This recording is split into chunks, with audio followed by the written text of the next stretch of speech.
little bit about the report in your presentation. Thank I you. can just swear you in as well. If you raise your right hand. Swear to tell the truth, the whole truth, and nothing but the truth, so help you God. Yes, I do. An address? Lisa Porras, 546 Plainfield Avenue. The presentation that I've put together is really a summary of a presentation that was made to the Environmental Commission back in March that I thought was really important for the board here to hear the information that was contained in that report so that they can have it in the context as they're making their decision today or in the future, because clearly it's being put over.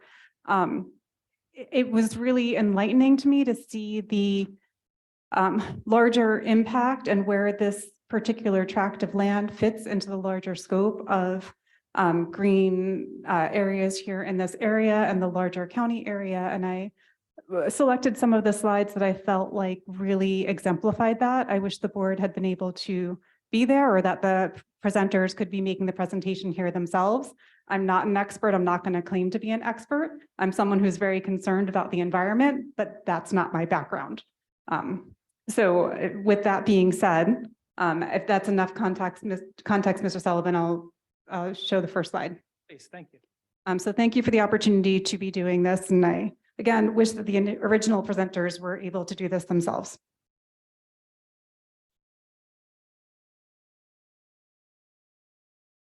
So this first slide, let me just get my notes.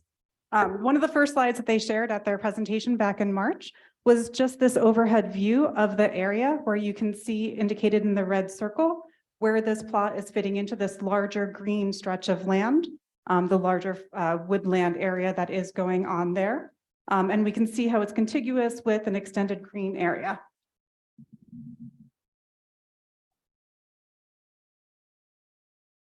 This map, which they provided, is sourced from the New Jersey, I'm too close now, from the New Jersey Conservation Blueprint, which is a data-driven interactive mapping tool made possible through a partnership of the Nature Conservancy, Rowan University, and the New Jersey Conservation Foundation, together with a collective of 21 conservation-focused groups, both governmental and nonprofits. They shared that in New Jersey, as I think we all know, we're the most densely populated state in the United States. So it's critically important to protect our natural lands, to safeguard our drinking water, cleaner air, sustain wildlife, and provide places for people to enjoy the outdoors. You'll see on this slide, on this image, there's various colors that are indicated different levels of priority areas for conservation. For community green spaces, the area indicated for this particular tract is blue, which is high priority. They're designated by different point systems. So the blue point system or high priority is the blue, and different things that were scaled for that to rate that. Again, this is where my area of expertise, not what it would be if I was them, but it includes land use types that indicate potential for preservation, tax use codes. Away on me. Well, I had to make a special. I actually had muted her before. Tax use codes by parcel that indicate potential availability for conservation, population density, flood zones and water corridors, meaning lands that provide flood mitigation potential and stream corridor connections, green infrastructure augmentation, meaning lands next to preserved open space, recreational lands, schools, and trails. And again, this is the second highest priority area. This area is designated high. The next slide, you can see where it fits into a wider landscape, where it is connected with the larger area of that high priority.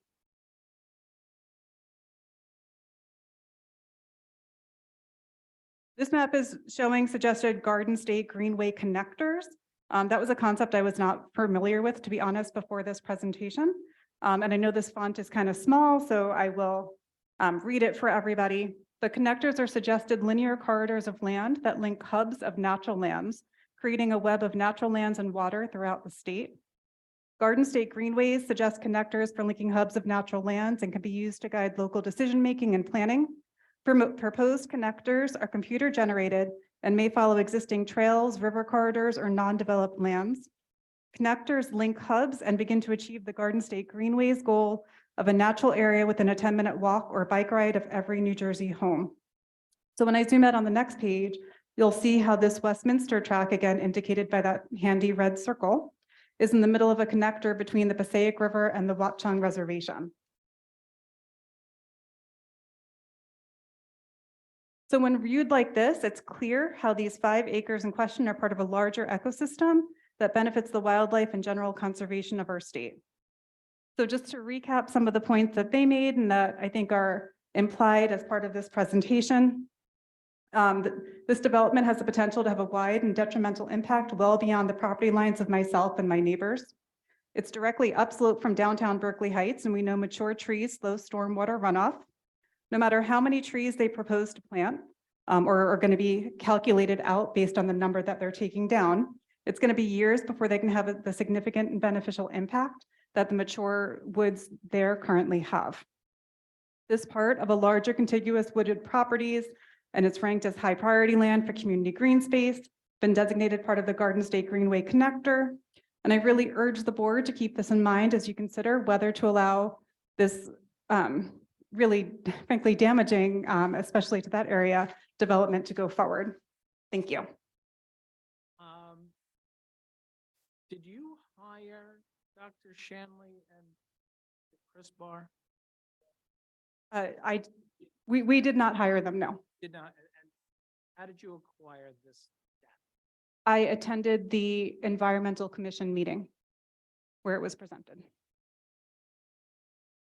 What questions from? And I will say, I asked if it would be okay if I shared this with the board. And you did qualify that you were not an expert. Yes. Board members, questions? Mr. Santori, you have an opportunity to comment across. Yes. Stated obviously that you were not an expert, and thank you, because, we recognize that that's, an important part of giving testimony substantiated on a portion of a report that is only an excerpt from a report. Specifically, though, I think for the board's edification, you made certain conclusions and notations, and those conclusions and notations, those are your conclusions or notations, or conclusions and notations that were in that report? They were in that presentation. Because you're reading it as if you're saying it, so I don't know if you were stating that. It was a verbal they presented the slides and they verbally presented testimony to their slides, and I took notes on what they were saying. It's obviously a tricky position for the board and certainly a tricky position for the applicant, because typically speaking, from a pure evidentiary standpoint, it's not even remotely admissible, because it's many levels of hearsay and inability to actually attack the underlying information submitted by the person who actually prepared the report. And it's kind of like taking 3 pages out of a novel and then putting those forward without the context, which I don't fault them for. They're trying to gather information to support their position. But in order to address some of the points and components, at least as they've been related to the board, we have brought Mr. Kruger to go through and explain a couple of the components. So at least there's some balance of information, irrespective of what weight may or may not be granted to this testimony.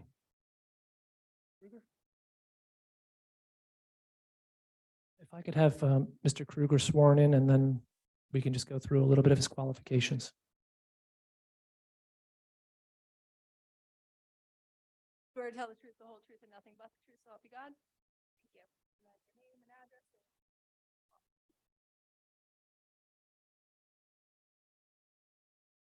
Mr. Kruger, can you take us through your professional qualifications relative to the elements and information that you'll be testifying tonight? Sure. I have a Bachelor of Science in Natural Resource Management from Cook College, Rutgers University. I'm a professional wetland scientist, certified wetland delineator. Our firm prepares wetlands delineations, flood hazard applications, environmental impact statements.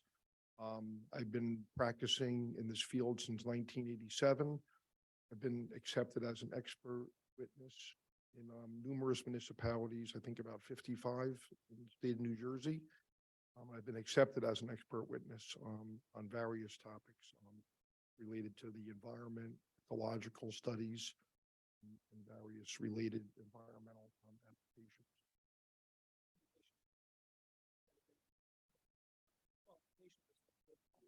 from a qualification perspective, there's also going to be a presentation regarding habitat and wildlife. You have experience in those fields as well. Yes, I do. Good standing. Yes. I would just ask that the board accept Mr. Kruger as an expert in the field. As Accept, related. Mr. Kruger. Thank you. Please continue. So, Mr. Kruger, you had an opportunity to hear some of the presentation, and you were obviously provided with a copy of some of these slides that you had a chance to take a look at. Can you go through and comment on some of the information in Ms. Boris's presentation, please? Sure. I did have I did have an opportunity to review the document as part of the presentation prior to the meeting also. And I also visited the site and inspected the property. I understand the basis for the studies that Rowan has done and the mapping interactive information that they've put together. Just to set a couple of things straight, and I think everybody's pretty clear on this. So the site does not in itself contain, any wetlands or streams or water courses, riparian zones, floodplains. It is wooded. And thing that I wanted to focus on though, regarding some of the comments that were made as far as it being available as open space, the open space mapping basically just appears, from what I can see, to follow areas where there are undeveloped tracts for various reasons. Some of them are public properties, some of them are private properties like this. The other thing I think more importantly is, in my opinion, the property is surrounded essentially by development. There's houses to the south and roads to the west and east. To the north is a baseball field. It's not a wildlife corridor. There's actually nothing really to the south of it that would enable any significant, movement of any species. There's no trails. There's no other significant corridors there. Everybody likes woods and everybody likes to look at forests, and I'm not dismissing that, but I just want to point out that it's not really a corridor based on wildlife or anything else significant. It's just an undeveloped wooded parcel that is essentially in the vernacular, an isolated parcel that is not really contiguous to anything of any significance. So that's basically my commentary on it.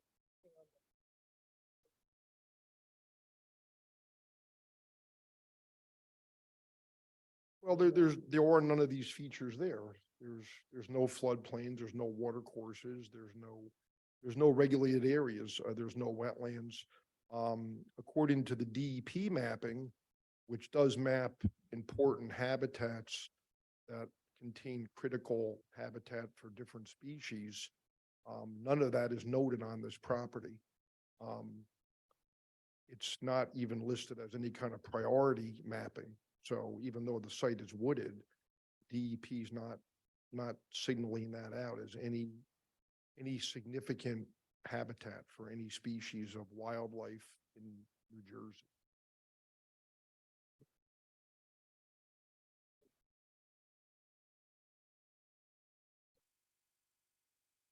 Does And- anyone have a question? Mr. Cooler, but I do have one from Mr. Cooler as well. With regard to the site, it was Rowan University site that we could find the Greenway mapping on? Okay. And then my second question would be, while it doesn't impact, I've heard you say that it doesn't impact any species or anything of that magnitude. What about the general nature of having trees in the environment? Is there going to be any impact when you say you cut down 100+ trees? Does that provide any impact? And if so, what is the impact? I mean, you couldn't reasonably say that there's no impact, but from the standpoint of anything that's, any kind of special priority, there's always impact. I mean, you can't, remove trees and not have an impact, but I think in the context of project and how it's zoned and an expected development of a property, it's part of what's allowed. So, you are going to have trees replanted. But again, this is basically an isolated wooded lot. It's not the kind of a property that's going to have, real woodland species. You have edge species that are inhabiting this, because it's not contiguous to any larger properties. And it's essentially surrounded by residential development, the way that I see it. I think that it's important to understand, and we've talked about it a few times, but the tree removal process is then dealt with a tree replacement process. And obviously, development occurs and has occurred and continues to occur on properties in and throughout the town, which is why, obviously, whether they're master plan components, requirements, engineering elements, components, requirements. So all of these things that we've gone through, irrespective of what is being taken down, there's obviously a formula for putting it back. And I think that it's important to recognize that really in the big scheme of things, in the overarching look at this, we have a completely conforming subdivision that has, there was a comment about the lots being shoehorned in. They're all tremendously oversized lots based upon the zone. So there's no shoehorning. They're completely conforming in those elements and components. And this is a fairly, let's call it a fairly typical process that would be gone through. But obviously there are many layers and there are many complexities. I think the most important thing to understand is that we are going to adhere to all of them. And yes, obviously, in order to build new homes, trees do get taken down, but obviously there's a lot of mechanisms that get in place with that.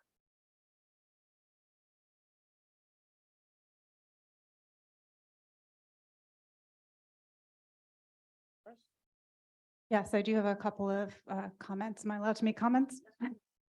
As I said, I'm not an expert. I don't have the degree that Mr. Kruger has. If you have questions about domestic violence, I'm an expert in that field. However, I am going to bet money on the fact that I've spent much more time in this woods than Mr. Kruger has. My daughter and I have built shelters behind our house in our woods. We have spent a fair amount of time back there. And I have seen trails. Every winter, there are trails going up to the church and all the way down. This land is contiguous with a much larger stretch of green that goes all the way down behind the school into a streamland. And there's trails that follow that whole way, deer tracks, rabbit tracks, various different tracks we've seen in the snow. I'm not an expert on tracks and not snow, but certainly there are quite a bit of wildlife that move through there. Down in that stream, my daughter and her friends have caught frogs. They've even caught a crayfish. I had no idea that was native to New Jersey. I'm not sure if it was supposed to be there. But that area, it's upland. And there further down, there is a stream that's coming out from that as part of this wooded area that does go back down. For those crossing Hamilton, there's a stream you can see coming off of there.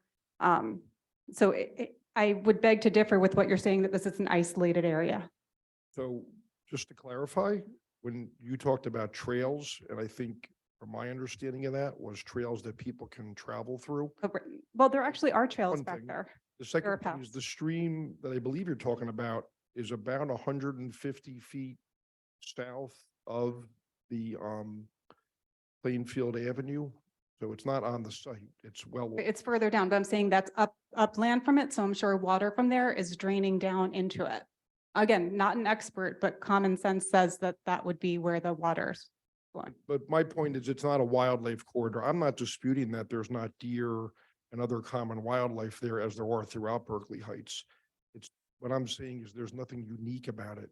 The only thing unique is that it has some, it's not developed, and I understand that, but it's an isolated piece that is left over and has not been built on yet. That's what it is. Again, not isolated in that it's connected to a much larger stretch of green. Maybe somebody could help me. I wish the person who put this map together was here, but Mr. Kruger, if you have an understanding, how did those lime green lines get determined? Well, I can't tell you, but if you look at the green, like the connector lines, right? They're there's areas where they're completely encompassed by houses. That's why I was, So it doesn't look like it follows just open land. it doesn't. So I really can't speak to how they came up with the corridor, but my point is that a wildlife corridor, you would have contiguous woods. So if this was a strip that had forest on one end and forest on the other, and it was sizable, then, you know, realistically, it could be a corridor. But if you look to the south of this property, you have the road and you have houses on the other side. There's no corridor. It's essentially an isolated wooded lot. That's what it is. I did ask that exact question. And I wish I had written down their exact answer. But essentially, and I know some members of the Environmental Commission are here and maybe they remember better than me, and I apologize.